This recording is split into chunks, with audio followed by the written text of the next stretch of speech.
Hey mommies! Welcome to the Powder Room Show. I'm Miriam. And I'm Lachey, aka Shay. Hey. And today's topic is going to be more than a mother. More than a mother. Okay, but before we start, let's talk about your woman crush Wednesday. Who's your woman crush Wednesday last week? Well, my woman's crush WCW is my auntie, Patricia Haley. Recently she passed away, so it was a great loss to the family. When I say great, I mean great. She was an awesome woman. She was like the glue to the family.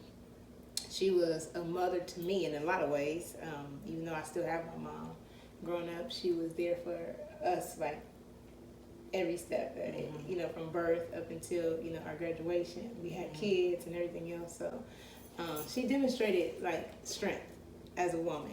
She was an example of how to persevere through obstacles. She had a lot of obstacles, but no health concerns, but she just definitely had obstacles just in her life. And she was always there. She didn't have any children. She wasn't married, but I believe that she kept herself available so that she can be of service to people as God would want her to be, So, she was a writer. She wrote books. She went to school to be a lawyer. She had to change her heart. She ended up being working in human resources and things like that. But she did a lot of stuff. Like, she was always there. She has so many friends. Even on Facebook, people are still posting about her. Mm-hmm. Hundreds of people. She affected in a beautiful way. So, I'm gonna miss her. She was awesome. She was beautiful inside and out, and she'll always be my WCW. Amen, girl. So, and a aunt is like a second mom, Yeah. It's like an extension of, how grandparents say, like the grandkids are like a deeper love than your children. Yeah. Like an aunt is like, because they're not the disciplinarians on you. Mm-hmm. You go to them more for like the fun, friendly advice, and even the advice that kind of hurts your feelings. So an auntie is very special, because my two aunts, if something happened to them, I know. So I want to say first, sorry for your loss. Oh, thank you. But also just you remembering her in that aspect is beautiful. Amen. Mm-hmm. Yes. All right. So let's get right into it, girl. This topic is about more than a mom. And when we say this, we think of many times when we have children, our whole world starts to revolve around our families. So as moms, that becomes our title or even our label. So, how do you start to identify, or how do you not identify as just being a mom? Like, what was your life like before motherhood? So let's get into that. So what was your life like before motherhood? Well, my life before motherhood was kind of just up and down, in terms of like doing this and doing that. I didn't really have a strategic plan of what I was doing. I knew what I wanted to do, but I guess I didn't have like enough grit or enough gall to just do it. Mm-hmm. But I was enjoying myself. I lived on my own. I dated. And then you had Florida, your cat. Yeah, I remember Florida. That was my girl. That's it. Like, I was very simple, but I felt content, because in high school I used to party. Like, I went to like a lot of house parties and clubs and stuff like that. And my transition from like high school up until my early 20s, I was partying a lot and stuff, and I wasn't really dating that much. I started dating more towards like my early to mid 20s. And then I had my kids at 25 and 26. So by the time I had my kids, I was cool. I was good. What about you? Honestly, I can remember like vaguely of what I used to get into. I definitely ran the streets, but not in a way where people think like partying and stuff. Like, I was just out, like hanging out. Mm-hmm. I have a friend named Soshi. We were together like almost every day for like 3 years, just going to taco little spots, just out, going to the movies, just out, just out, just doing my thing, not caring like what time I have to be at work the next day or go to school. And then outside of that, it was like I was boy crazy too. So I was dating a lot, or I always had a boyfriend. And I think that's why now I'm like, just leave me alone. Cool. Because I always had a man, like, goodness. But okay.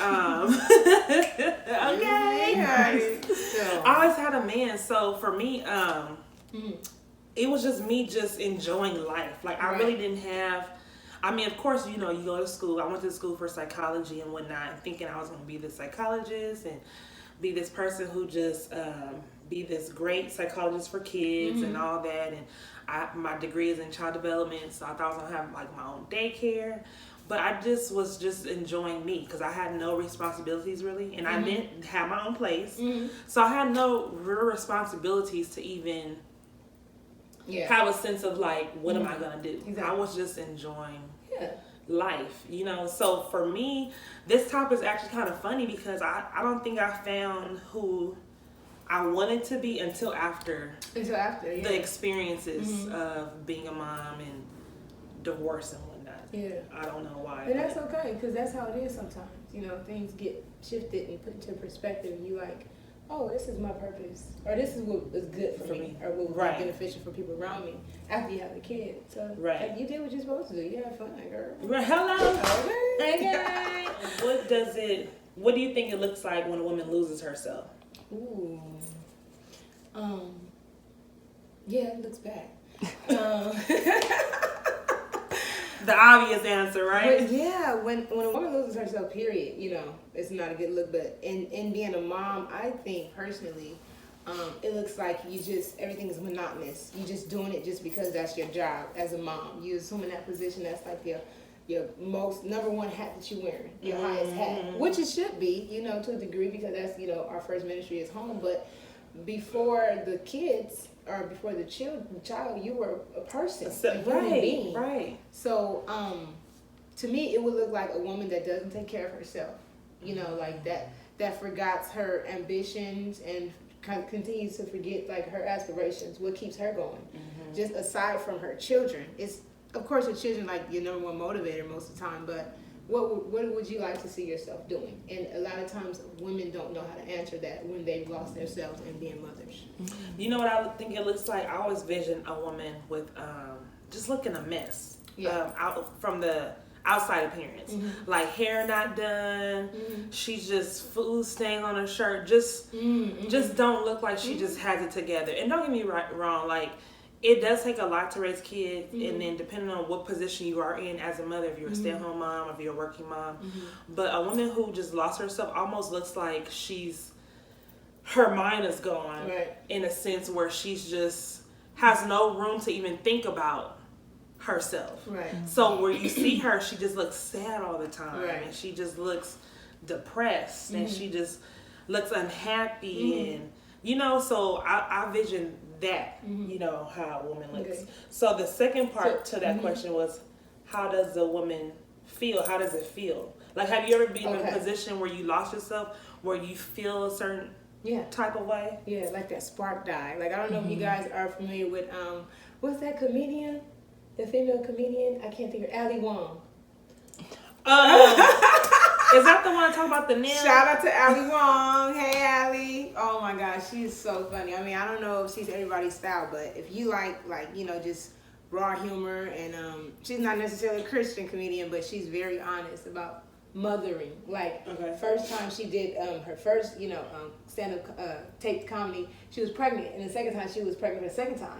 Oh my goodness. So on the second one, she talked about her first experience of becoming a mother and all the, you know, the trauma that comes with it and stuff like that. So she was talking about how you lose your spark. So as a mother, you start doing stuff like putting glitter on and getting glossy, you know, lip gloss and shoes sparkling, because you're trying to find your spark. You know what I'm saying? Because inside something died. Was she talking about like little glitter? Like literal glitter, like, you know, shiny stuff. I gotta look that one up. Oh, she's funny. I love her. She's I think she just got off tour, but yes, and so I know what she's talking about. Like, as far as like internally, you can look good outside. Because I agree with you what you said, but also I've met women that they look good outside, but inside they don't know what they're gonna do. You know what I'm saying? Or they heavily develop that empty nest syndrome. You know, like where it's like, dang, my daughter or my son is leaving for college. What am I gonna do? Because they haven't invested in themselves enough. They haven't invested in their dreams and what they want to do. So it's like, who am I? You know? Right. But personally, I've experienced that. Like, I've experienced just feeling lost and hopeless, and just like all I see is my kids in front of me. Like, I remember being there, and it's like it can be depressing, you know, and Absolutely. you don't know how to shake that. Absolutely. I went through postpartum with my son, and for a minute, I think the postpartum stemmed from me being at home for so long, and then just being with baby, and then the C-section too. I think that played a lot of it, part of my depression, because I wanted to have my child, you know, naturally like most women do, and then having a C-section, the recovery of that, I felt almost like less of a mother because I wasn't able to do the pushing. So part of me felt like I just, because of me not having that experience, am I truly really a mom because I got cut up? It was a lot going through my head. So with me, I felt that, like, okay, depressed from the whole C-section stuff, and then depressed because, is this it for me? Like, at that point in my life too, just graduated. I actually was pregnant when I got my diploma, going across the stage, and thinking like, is this it? Like, I don't know why. I just went through a crazy depression. So I know what it feels like too. And then after my son, I think it took me almost like 2.5 years to get out of that. Wow. It was a minute. Yeah. It took me a minute, but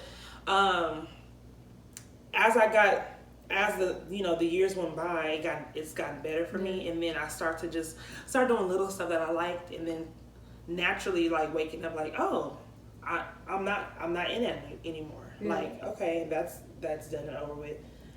Now what? Right. So trust me, like, yeah, I'm with you. The depression part and how it feels. And so, what are some of those contributing factors you think that held you in that, you know, funk for that period of time? Well, part of me at that time too, I wanted to be a stay-at-home mom, and I remember, I never forget it. When I went back to work, I was crying like, we didn't prepare better and blah blah blah. I just felt so bad, you know, that somebody else was there for my child when I was at work and whatnot. And so part of that was that. Another part of it was, and it was weird because after being home on maternity leave for so long, then I was like, do I really want to be a stay-at-home mom? Because at that time too, I didn't know my cousin was a stay-at-home mom, but she was still trying to find her niche in it. So I was kind of learning from her, and she was dealing with her own stuff too. So she didn't really have, I guess, advice for me at the time because she was still dealing with her own stuff. So I never saw a stay-at-home mom. All the stay-at-home moms that I saw just seemed unhappy. They didn't seem like they had any purpose in life but that. Right. So I wanted to stay at home, but at the same time I was like, I don't think I want to do that because I don't see anyone doing that. And then later on, when she became like doing makeup and finding her little side hustles, I was like, oh, okay, being a stay-at-home mom is not so bad. Now I want to do it because it's like I'm dreading going back to. I've been on vacation for like 12 days. I'm dreading going back to work because I'm like. So you're on vacation right now. You're on vacation mode. Hello, that's why you're looking so good. Oh, girl. Vacations, okay? See, my curse is always long. I can never do. But you know what I mean. So now, since I'm like, I know who I am, and I'm like trying to be this entrepreneur, whatnot. Yeah, you are, Now I know. Now I consider myself more than a mom because at this point in my life and at this age, it's like, come on, let's do this. I know what I want to do with my life now. That's good. And then before, when in your 20s, like, you know, your 20s and your early 30s, you're still trying to find out who you are. So I can't even really say that I was more than a mother than because I really didn't know who I was up until this point. Yeah, and that's okay. That's okay. Some people don't find out until their mid-30s or late 30s. Right, you know? right. As long as you just go forth and do what you have to do when you realize it, then you're good.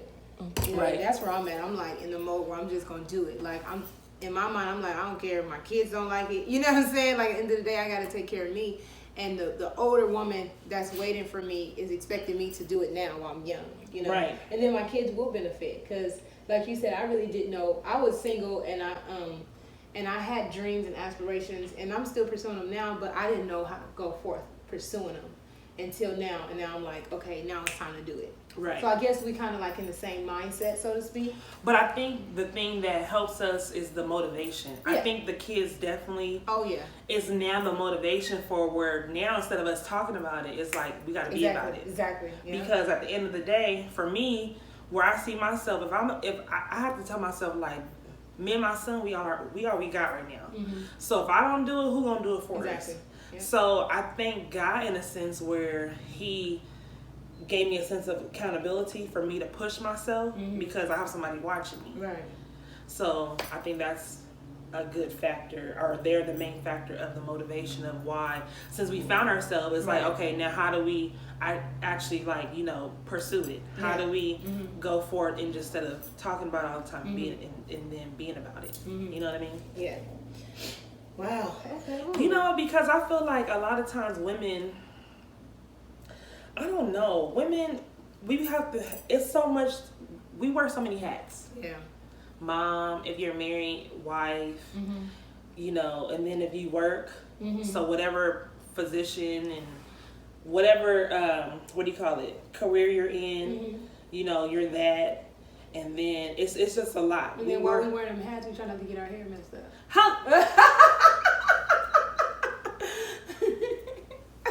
Hello, like, wait a minute. So you wear those hats, and then you try to keep it together for you. Yeah, yeah.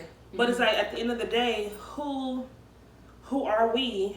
And I think that's why a lot of times women too, we feel like it's almost like we're under the radar because people just push us to the side. It's like, oh, you supposed to be a mom. Yeah. You supposed to be this. You supposed to be your husband's this. You supposed to be.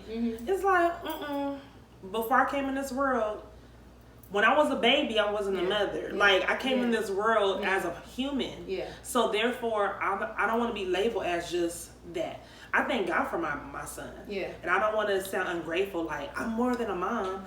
But at the same time, at the end of the day, when your kids leave the house, what are you going to get into?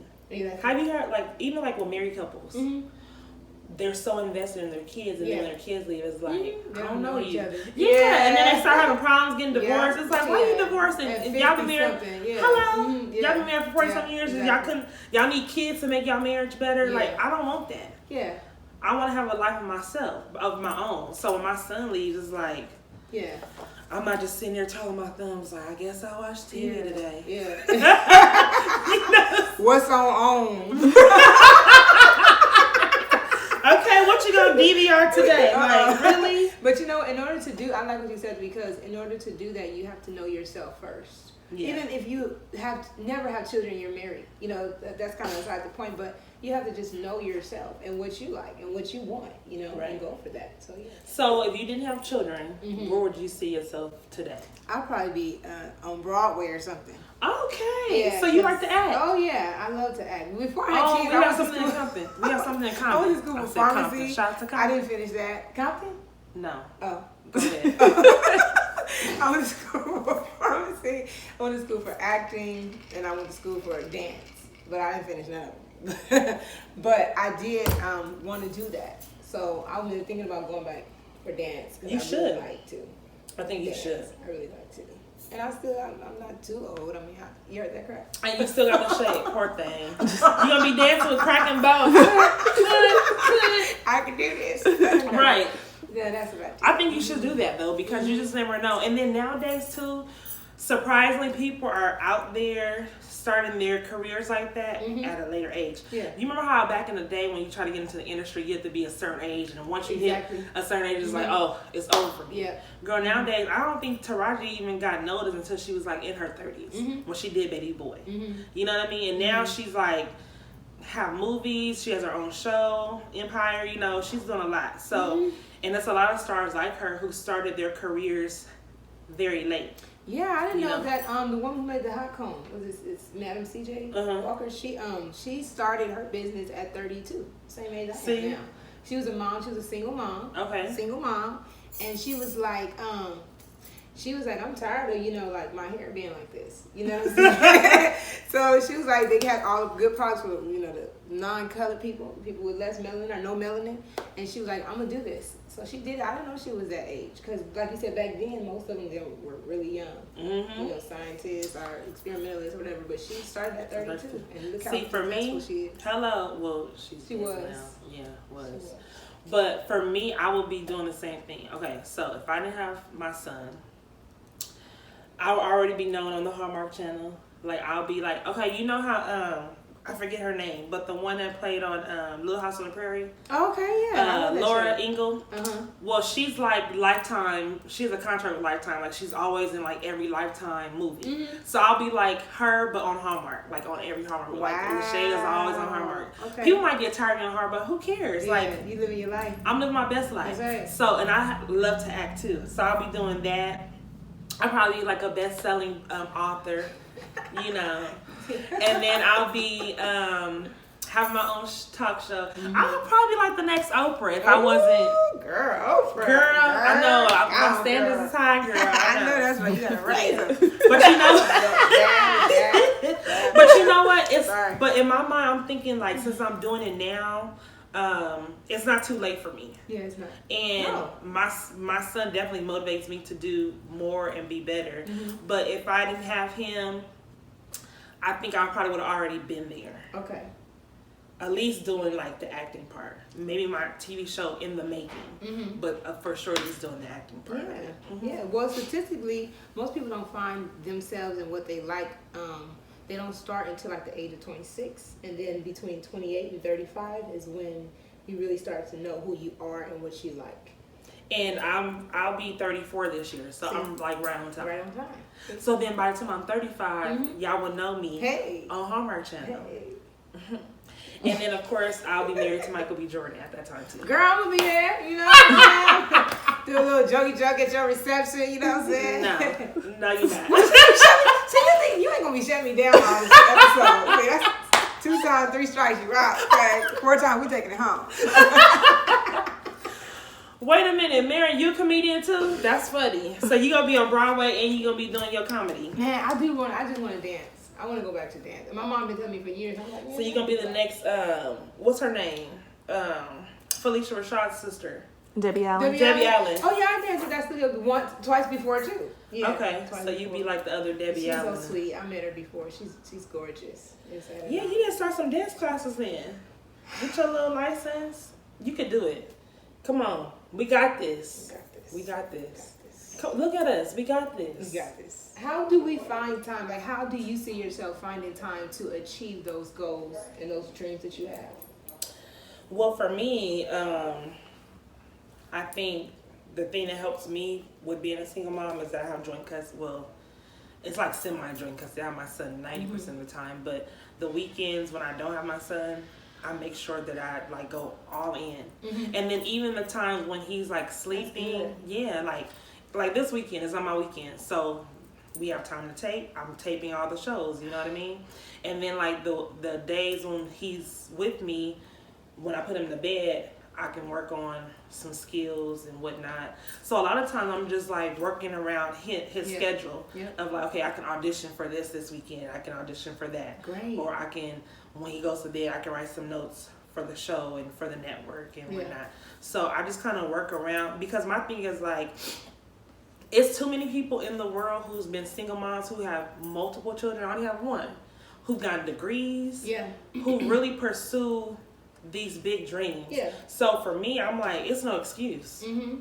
And I only have one to be accountable for. Yeah. When these women have like, that's true, 2, 3, 4, 5 kids and getting multiple degrees. Yeah. You know what I mean? So I have to make the time. So whatever free, and then too, because I love it and I'm passionate about it, it doesn't feel like work to me. Mm-hmm. So when I'm having my free time, I'm using that free time to pursue my goals, my dreams. And I tell myself, like, I even give myself a time, like, okay, the next 3 years I'm about to be on the grind, because somebody gonna pick me up. Hey, my rock.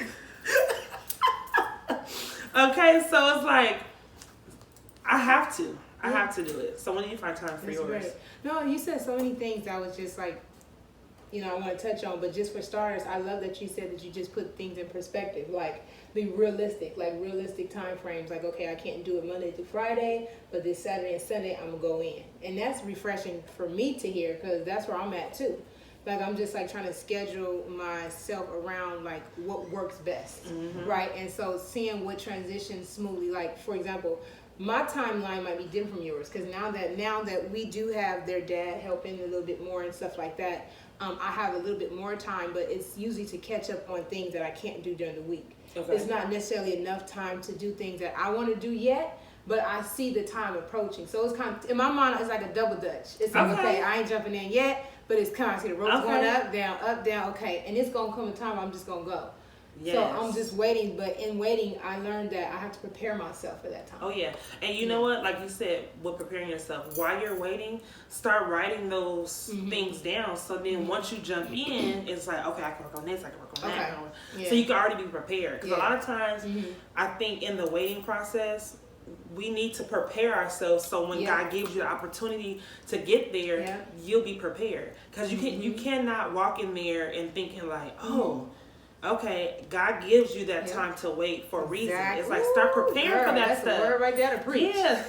Preach and right I collect offering too. I know that's right, girl. You better raise your standard, girl. No, but I'm saying like you start preparing for that stuff now. So then once you jump in, Miriam, it's like bam.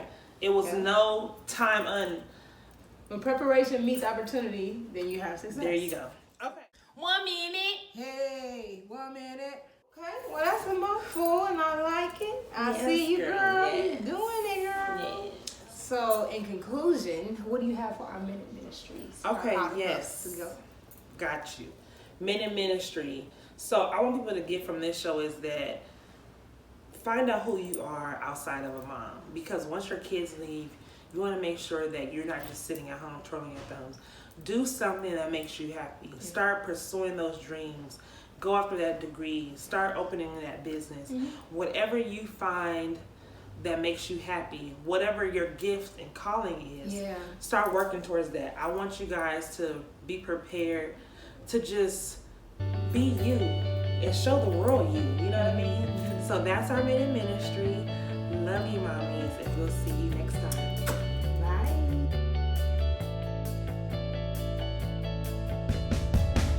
Y'all, the Powder Room Show is in full effect now, so go ahead and check us out on YouTube. If you like it, subscribe, and you'll keep up with what we're talking about, all right? Catch you on the flip side. Hey.